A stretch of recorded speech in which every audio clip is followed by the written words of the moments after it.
बहुत बहुत स्वागत है आप सभी का। नमस्कार, सुप्रभात। मैं हूं प्रीति सिंह। आप देख रहे हैं सुबह 9 बजे। अगले आधे घंटे में आपके पास होंगी देश और दुनिया की तमाम अहम खबरें। शुरुआत कर लेते हैं मुख्य समाचारों के साथ। महाराष्ट्र और हरियाणा विधानसभा चुनाव के लिए नामांकन का आखिरी दिन।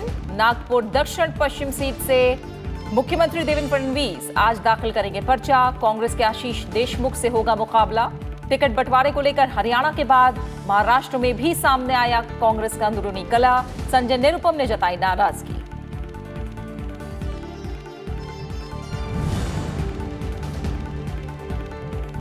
मौजूदा वित्त वर्ष की चौथी द्विमासिक मौद्रिक नीति की समीक्षा का ऐलान आज। Reserve bank governor Shaktikanta Das की अध्यक्षता वाली मौद्रिक नीति समिति दरों में कटौती का कर सकती है ऐलान।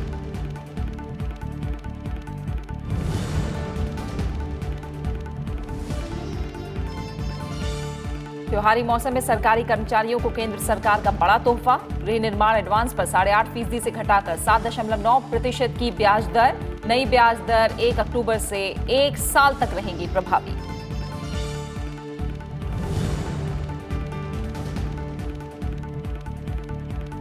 फेसबुक को नफरत फैलाने वाली सामग्री हटाने के लिए दुनिया भर में किया जा सकता है बाध्य। यूरोपीय संघ की शीर्ष अदालत का फैसला। कहा, यूरोप की राष्ट्रीय अदालतें ऐसी सामग्री को दुनिया भर में फेसबुक के प्लेटफॉर्म से हटाने का दे सकती हैं आदेश।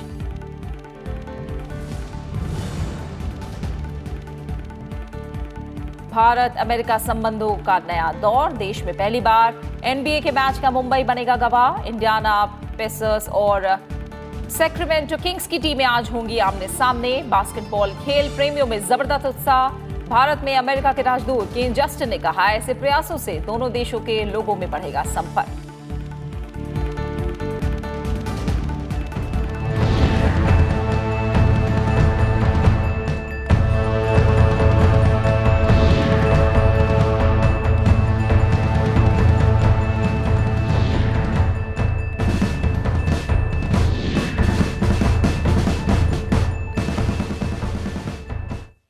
महाराष्ट्र और हरियाणा में विधानसभा चुनाव के लिए आज नामांकन दाखिल करने का आखिरी दिन है। नामांकन पत्रों की जांच कल यानी 5 अक्टूबर को होगी, जबकि नाम वापसी की आखिरी तारीख 7 अक्टूबर है। दोनों राज्यों में 21 अक्टूबर को मतदान होगा और 24 अक्टूबर को वोटों की गिनती के बाद नतीजों का ऐलान हो जाएगा। दोनों राज्यों में एक ही दिन में एक ही चरण में चुनाव कराए जा रहे हैं। हरियाणा में मौजूदा विधानसभा का कार्यकाल 2 नवंबर, जबकि महाराष्ट्र की मौजूदा विधानसभा का कार्यकाल 9 नवंबर को पूरा हो रहा है।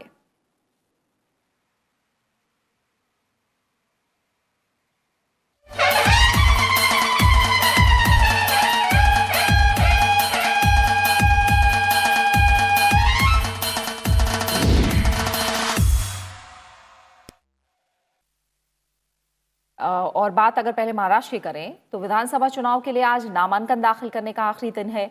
महाराष्ट्र में कल 1423 प्रत्याशियों ने नामांकन दाखिल किए।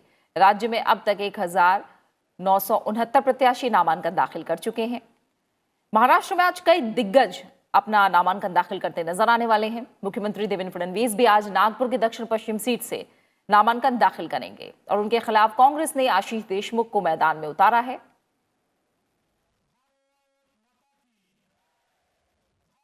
तो आज नामांकन दाखिल करने का आखिरी दिन।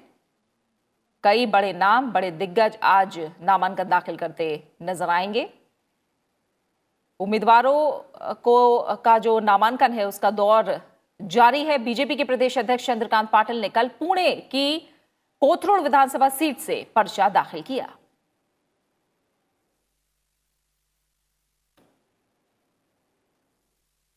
वहीं शिवसेना प्रमुख उद्धव ठाकरे के बेटे आदित्य ठाकरे ने महाराष्ट्र की वर्ली विधानसभा सीट से नामांकन दाखिल किया और इस दौरान उद्धव ठाकरे भी मौजूद रहे।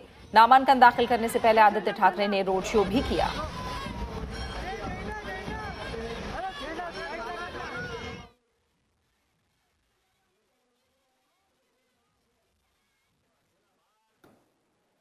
वहीं महाराष्ट्र के पूर्व मुख्यमंत्री नारायण राणे के बेटे और पूर्व कांग्रेस विधायक नितेश राणे बीजेपी में शामिल हो गए।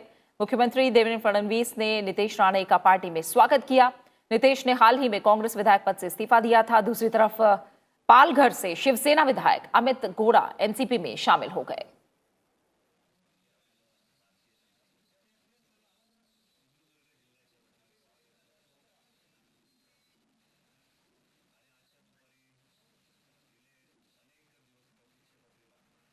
उधर कांग्रेस के वरिष्ठ नेता संजय निरुपम ने टिकट बंटवारे और पार्टी के केंद्रीय नेतृत्व को लेकर सवाल उठाए।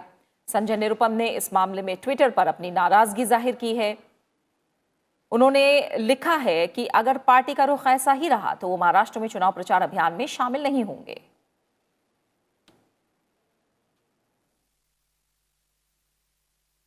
कांग्रेस ने महाराष्ट्र विधानसभा चुनाव के लिए गुरुवार को अपने उम्मीदवारों की एक और सूची जारी की, जिसमें कुल 19 नाम शामिल हैं। इस सूची में सबसे प्रमुख नाम नागपुर के स्थानीय नेता आशीष देशमुख का है, जिन्हें नागपुर दक्षिण पश्चिम सीट से मुख्यमंत्री देवेंद्र फडणवीस के खिलाफ टिकट दिया गया है। पार्टी की चौथी सूची में 2 सीटें नंदुरबार और सिलोट से उम्मीदवार बदले गए हैं और अब तक कुल 140 उम्मीदवारों की सूची कांग्रेस जारी कर चुकी है। वहीं बात करें अगर बीजेपी की, तो महाराष्ट्र विधानसभा चुनाव के लिए 4 उम्मीदवारों की एक सूची और जारी की गई। पार्टी ने सिरपुर से काशीराम पावरा को और सकौली से परिणय फुके को टिकट दिया है।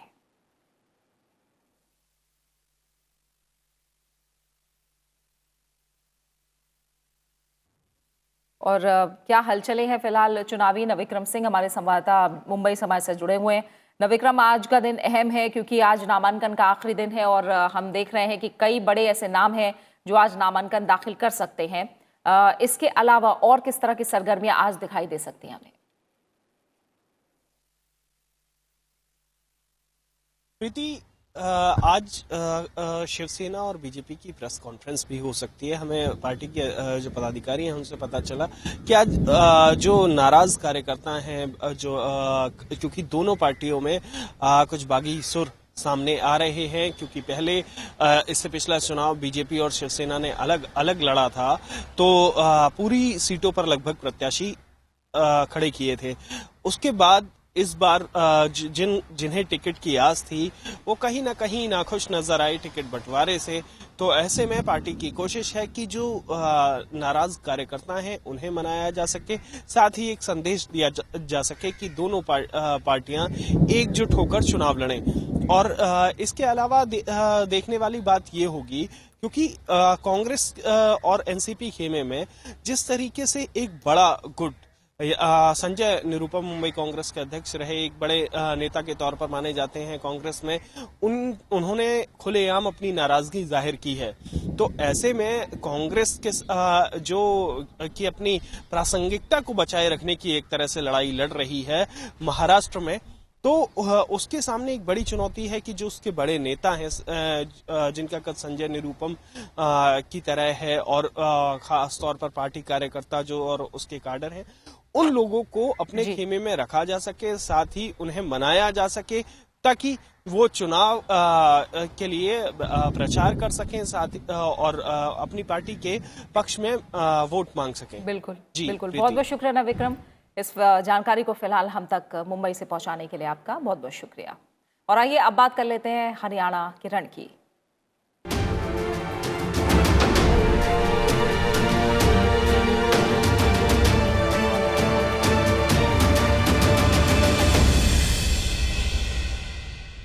हरियाणा विधानसभा चुनाव के लिए भी आज नामांकन दाखिल करने का आखिरी दिन है। राज्य की 90 विधानसभा सीटों के लिए कल 475 उम्मीदवारों ने अपने अपने नामांकन पत्र दाखिल किए हैं। कांग्रेस नेता भूपेंद्र सिंह हुड्डा हरियाणा विधानसभा चुनाव के लिए आज सांपला में अपना नामांकन पत्र दाखिल करेंगे। इसके अलावा भी कई दिग्गज नेता आज अपना नामांकन दाखिल करेंगे।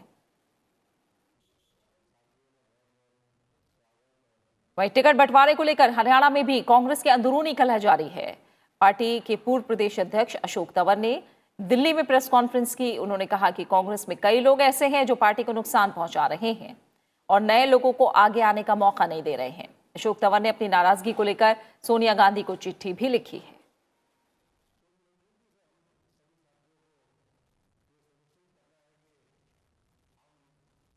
इस बीच कांग्रेस ने हरियाणा की बाकी 6 सीटों के लिए भी उम्मीदवारों के नाम घोषित कर दिए हैं। दूसरे लिस्ट में पूर्व मंत्री प्रहलाद सिंह को टिकट दिया गया है। प्रहलाद सिंह फतेहाबाद सीट से चुनाव लड़ेंगे। कांग्रेस ने बुधवार को 84 उम्मीदवारों की पहली लिस्ट जारी की थी। हरियाणा में शिरोमणि अकाली दल इंडियन नेशनल लोक दल के साथ मिलकर विधानसभा चुनाव लड़ेगी। शिरोमणि अकाली दल के उम्मीदवार कालावाली रतिया और गृहला चीका सीट से चुनाव मैदान में उतरेंगे। दोनों दलों में कुछ अन्य सीटों पर भी मिलकर चुनाव लड़ने को लेकर चर्चा जारी है।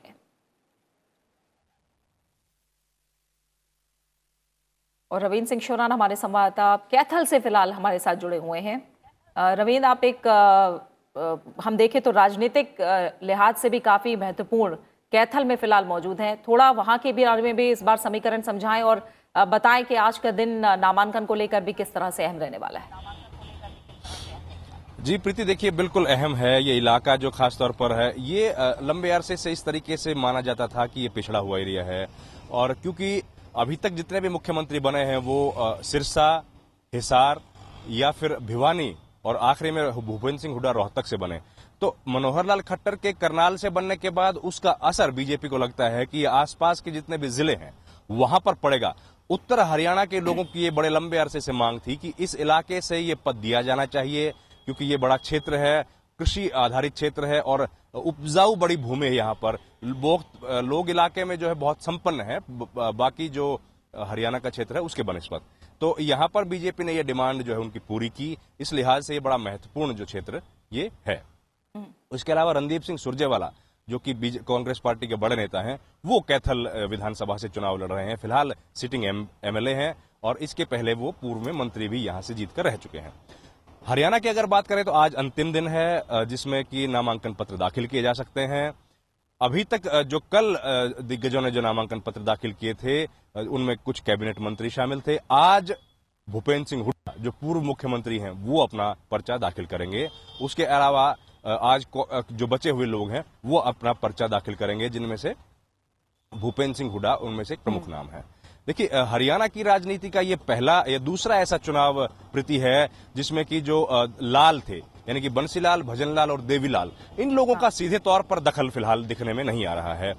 इनका जो परिवार था 2019 के चुनाव में तमाम जो भी दिग्गज इन परिवारों के थे वो चुनाव हार गए लोकसभा का। उसके बाद ये चुनाव जो है ये पूर्ण रूप से उन लोगों के परिवारों का दखल जरूर है, लेकिन उस तरीके से वो लोग इतने राजनीतिक तौर पर फिलहाल किसी भी दल में मजबूत दिखाई नहीं देते हैं कि वो आसपास की सीटों को प्रभावित कर सकें। लेकिन जिस तरीके से 2014 के बाद यहाँ की राजनीतिक समीकरण बदले हैं, बीजेपी जो बहुत छोटी पार्टी थी 2009 के चुनाव में 4 सीटें थी, 2014 में जीतकर 44 सीटें उन्होंने जीती। 2019 में पूर्ण रूप से यहां पर 10 की 10 लोकसभा सीटों पर बीजेपी ने अपने प्रत्याशियों को जिताया और 2019 के विधानसभा चुनाव में बीजेपी ने बहुत बड़ा नारा दिया है 75 सीटों का।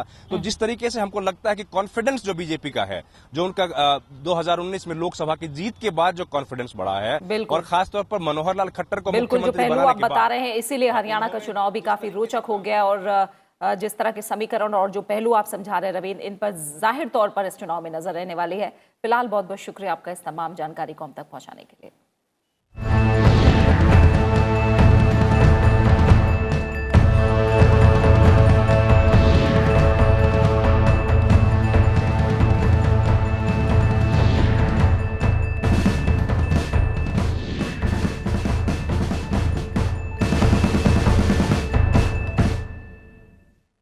बात कुछ और है, हम खबरों की उत्तर प्रदेश और बिहार से। राज्यसभा की एक सीट के उपचुनाव के लिए आज नामांकन का आखिरी दिन है। बीजेपी ने कल उम्मीदवारों के नाम की घोषणा कर दी। उत्तर प्रदेश से पार्टी के राष्ट्रीय प्रवक्ता सुधांशु त्रिवेदी को उम्मीदवार बनाया गया है। वहीं बिहार से सतीश चंद्र दुबे को उम्मीदवार बनाया गया है। सतीश चंद्र दुबे इससे पहले बिहार की वाल्मीकि नगर लोकसभा सीट से सांसद रह चुके हैं। साथ ही 3 बार बिहार विधानसभा के सदस्य भी रह चुके हैं। उत्तर प्रदेश से राज्यसभा की एक सीट पूर्व वित्त मंत्री अरुण जेटली की मृत्यु के बाद खाली हुई है। वहीं बिहार की एक सीट मशहूर वकील राम जेठमलानी के निधन के बाद खाली हुई है। केंद्रीय मंत्रिमंडल ने हाल ही में लिए गए फैसलों में हुई प्रगति की कल समीक्षा की। पीटीआई ने सूत्रों के हवाले से यह जानकारी दी है। बैठक की अध्यक्षता प्रधानमंत्री नरेंद्र मोदी ने की। इस बैठक में विभिन्न मंत्रालयों और विभागों द्वारा शुरू की गई नीतियों में हुई प्रगति की समीक्षा की गई है। इसमें कई फैसले नए कानून लाने और मौजूदा कानूनों में संशोधन से जुड़े थे। नए निर्णयों और उनमें हुई प्रगति को लेकर प्रस्तुतिकरण भी दिया गया। दूसरे चरण की समीक्षा बैठक भी जल्द होगी।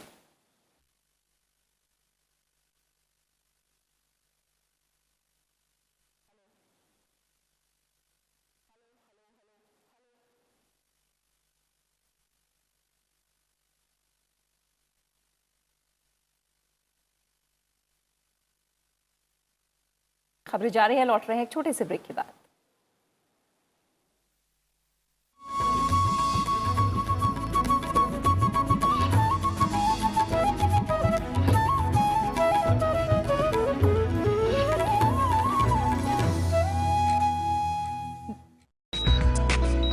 आयुष्मान भवा में इस बार बात होगी जोड़ों से संबंधित रोग रूमेटॉइड आर्थराइटिस की। हमारे साथ जुड़ेंगे एलोपैथी विशेषज्ञ डॉक्टर विपिन मधुगृह, आयुर्वेदिक विशेषज्ञ डॉक्टर महेश व्यास, होम्योपैथी विशेषज्ञ डॉक्टर मोहित माथुर। तो जुड़िए हमारे साथ और पूछिए सवाल। कॉल कीजिए शनिवार सुबह 11 से 12 बजे सिर्फ राज्यसभा टीवी पर।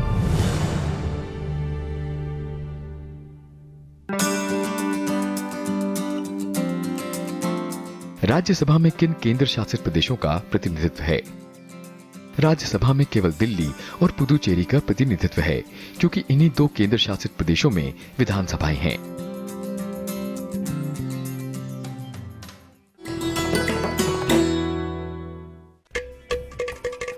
घटम प्राचीन दक्षिण भारतीय ताल वाद्य।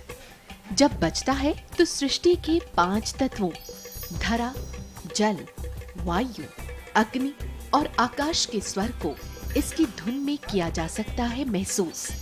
घटम पर उंगलियों और हथेली के थाप से उत्पन्न हुई स्वर तरंग पैदा करती है अद्भुत ताल।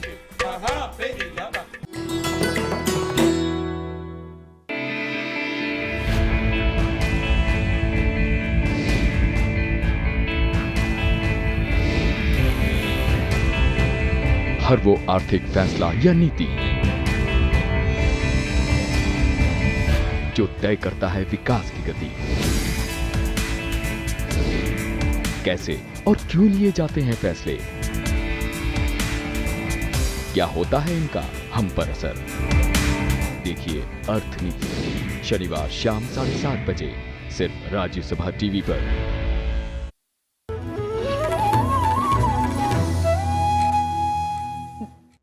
प्रधानमंत्री नरेंद्र मोदी और मॉरिशस के प्रधानमंत्री प्रवीण जगन्नाथ ने कल मॉरिशस में मेट्रो एक्सप्रेस के पहले चरण और ईएनटी अस्पताल का उद्घाटन किया।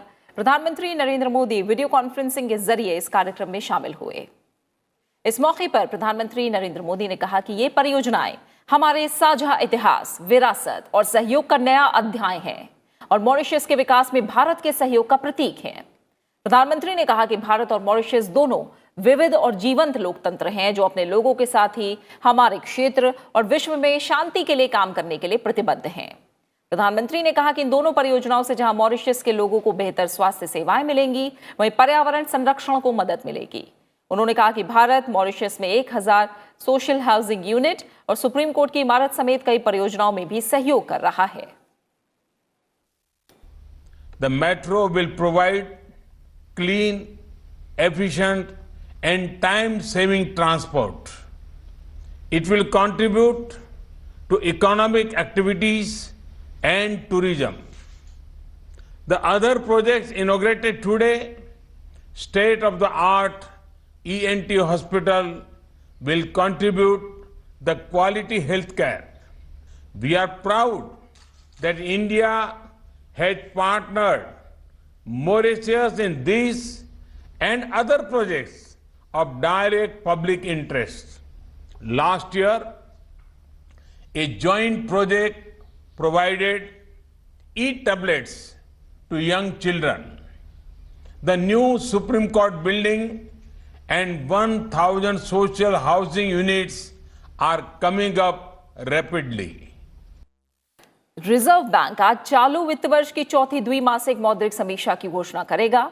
आरबीआई बैठक में बड़ा ऐलान कर सकती है, यानी त्योहारी गिफ्ट मिलने की उम्मीद की जा रही है। रिजर्व बैंक की गवर्नर शक्तिकांत दास की अगुवाई वाली मौद्रिक नीति समिति 3 दिन की बैठक की 1 अक्टूबर से शुरुआत हुई थी। सरकार ने आगामी त्योहारी सीजन में आर्थिक गतिविधियों को प्रोत्साहन को और कॉर्पोरेट कर की दर में कटौती और ऋण का उठाव बढ़ाने को कदम उठाए हैं ऐसे, और माना यह जा रहा है कि सरकार के कदम के अनुरूप केंद्रीय बैंक भी रेपो दर में और कटौती कर सकता है। रिजर्व बैंक ने घोटाला प्रभावित Punjab and Maharashtra cooperative bank के खाता धारकों के लिए नकद निकासी सीमा को 10,000 रुपए से बढ़ाकर 25,000 रुपए कर दिया है। बैंक के खाता धारक 6 महीने के दौरान 25,000 रुपए तक की निकासी कर सकेंगे। केंद्रीय बैंक द्वारा 23 सितंबर को बैंक पर लगाई गई पाबंदी के बाद ये दूसरा मौका है जब नियामक ने निकासी सीमा बढ़ाई है। राष्ट्रपिता महात्मा गांधी की 150वीं जयंती के मौके पर शुरू हुआ उत्तर प्रदेश विधानसभा का विशेष सत्र कल देर रात संपन्न हो गया। विशेष सत्र के सफल आयोजन ने प्रदेश सरकार के सतत विकास के इरादों को और मजबूती दी है। विशेष सत्र के दौरान 36 घंटे से ऊपर सदन की कार्यवाही चलने के बाद गुरुवार देर रात अनिश्चितकाल के लिए स्थगित हो गई। फेसबुक को यूरोपीय संघ की शीर्ष अदालत में बुधवार को बड़ा कानूनी झटका लगा है। शीर्ष अदालत ने व्यवस्था दी है कि यूरोप के देशों की राष्ट्रीय अदालतें ऑनलाइन प्लेटफॉर्म कंपनी को नफरत फैलाने वाली सामग्री को दुनिया भर में उसके प्लेटफॉर्म से हटाने का आदेश दे सकती हैं। यूरोपीय अदालत ने कहा है कि यूरोपीय संघ का कानून देशों की अदालतों को दुनिया भर से किसी जानकारी को हटाने या उस तक पहुंच को रोकने का आदेश देने से नहीं रोकता है। इस फैसले को यूरोपीय संघ के नियामकों की जीत के तौर पर देखा जा रहा है। पिछले सप्ताह हालांकि यूरोपीय अदालत के ही एक फैसले को गूगल के लिए जीत के रूप में देखा जा रहा था। यूरोपीय संघ की शीर्ष अदालत ने ही व्यवस्था दी थी कि गूगल को यूरोपीय संघ के संबंधित कड़े नियमों को वैश्विक स्तर पर लागू करने के लिए बाध्य नहीं किया जा सकता। फेसबुक का ताजा मामला मूल रूप से ऑस्ट्रिया की अदालत में आया था। इसे ग्रीन पार्टी की नेता एवा ग्लाविश्निग अदालत लेकर गई थी। उन्होंने अदालत से अनुरोध किया था कि फेसबुक उन पोस्ट को हटाए जो उनका अपमान करती हैं और कंपनी के उपयोगकर्ताओं द्वारा दुनिया भर में देखी जा रही हैं।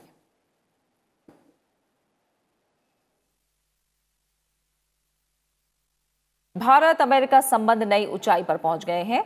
अमेरिका की नेशनल बास्केटबॉल एसोसिएशन यानी एनबीए की दो बड़ी टीमें इंडियाना पेसर्स और सैक्रामेंटो किंग्स एनएससीआई डोम में आज और शनिवार को 2 प्री सीजन मैच खेलेंगी। भारत में पहली बार एनबीए की कोई टीम प्री सीजन मैच खेल रही है। ये दोनों मैच भारत में बास्केटबॉल के खेल को लोकप्रिय बनाने के एनबीए के प्रयास का एक हिस्सा है। हाउडी मोदी कार्यक्रम में अमेरिकी राष्ट्रपति ट्रंप ने कहा था कि हम ये सुनिश्चित करेंगे कि भारतीयों तक अमेरिका की बनी शानदार चीजें पहुंचे। उन्होंने कहा कि ऐसा ही एक और वर्ल्ड क्लास अमेरिकी product NBA basketball game India पहुंच रहा है। उन्होंने मुंबई में होने वाली एनबीए प्रतियोगिता में आने की इच्छा भी जाहिर की थी। आइए सुनते हैं उन्होंने क्या कहा था। And very soon India will have access to another world-class American product, NBA basketball. Wow. Sounds good. That sounds good. Next week, thousands of people will gather in Mumbai to watch the first ever NBA basketball game in India. Am I invited, Mr. Prime Minister? I may come. Be careful, I may come. देश में पहली बार NBA game का आयोजन हो रहा है और इन खेलों का मकसद भारत में बास्केटबॉल को लोकप्रिय करना है। भारत में अमेरिका के राजदूत केन जस्टर ने एनबीए का भारत में स्वागत किया है।